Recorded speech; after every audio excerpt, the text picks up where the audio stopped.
খোলা ট্রাকের যুগ শেষ, রাজনীতি এখন চাকার উপর এক হাইটেক লড়াই। ইউএসের প্রেসিডেন্ট হোক কিংবা বাংলাদেশের রাজনৈতিক নেতা, সবার প্রধান অস্ত্র এখন এই বুলেট প্রুফ ক্যাম্পেইন বাস।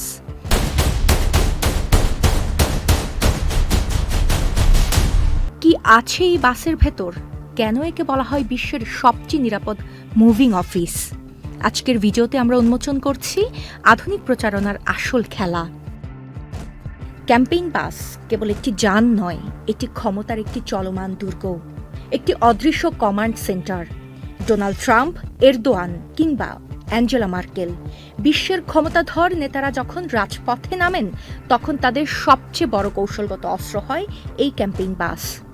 আন্তর্জাতিক পরিমণ্ডলে এই সংস্কৃতি পুরনো হলেও বাংলাদেশের রাজনীতিতে এই আধুনিক ধারার প্রবর্তন করেন বিএনপির ভারপ্রাপ্ত চেয়ারম্যান তারেক রহমান। তিনি নির্বাচনী প্রচারণায় এক নতুন কৌশলগত মাত্রা যোগ করেন। বাংলাদেশে আগে খোলা ট্রাকে করে শোভাযাত্রার চল থাকলেও তারেক রহমানই প্রথম প্রথাগত প্রচারণার বাইরে এসে হাইটেক ক্যাম্পেইন বাস ব্যবহার শুরু করেন।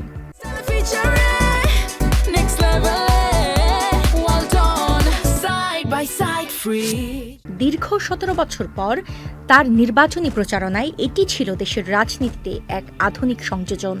এই বাসের মাধ্যমে তিনি কেবল সুরক্ষা নিশ্চিত করেননি, বরং তৃণমূল পর্যায়ে একটি শক্তিশালী রাজনৈতিক বার্তা পৌঁছে দিয়েছিলেন যে রাজনীতি এখন ডিজিটাল এবং আধুনিক কৌশলের পথে হাঁটছে। এটি ছিল একাধারে একটি জনসংযোগ প্ল্যাটফর্ম এবং একটি শক্তিশালী রাজনৈতিক কৌশলের প্রতীক। কিন্তু কেন এই বাসগুলো এত বিশেষ?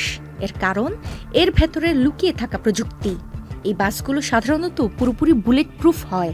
এর ভেতরে থাকে জ্যামার এবং স্যাটেলাইট ট্র্যাকিং সিস্টেম। বাসের ভেতরে থাকে হাই স্পিড ওয়াইফাই এবং ইন্টারনেট। নেতা যখন বাসের ভেতরে বসছেন, তিনি আসলে আস্তে একটি অফিস নিয়েই ঘুরছেন। জরুরি মিটিং থেকে শুরু করে প্রেস ব্রিফিং সবই সম্ভব এই চলন্ত সদর দপ্তরের ভেতরে।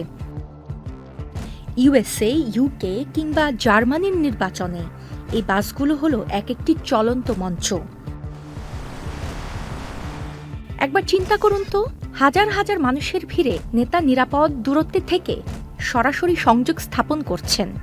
এটি একই সাথে একটি নিরাপত্তা বলয় এবং একটি বিশাল মুভিং বিলবোর্ড। বাসের গায়ে থাকা রাজনৈতিক স্লোগান এবং প্রতীক যখন মাইলকে মাইল রাস্তা অতিক্রম করে, তখন তা ভোটারদের অবচেতন মনে গভীর প্রভাব ফেলে। খোলা ট্রাকের সেই আবেগ বনাম আজকের এই হাইটেক নিরাপত্তার রাজনীতি এখন অনেক বেশি প্রফেশনাল। বাংলাদেশের মাটিতে তারেক রহমানের হাত ধরে যে আধুনিক প্রচারণা শুরু হয়েছে, তা আজ বিশ্ব রাজনীতির অবিচ্ছেদ্য অংশ। UK Asha, channel I.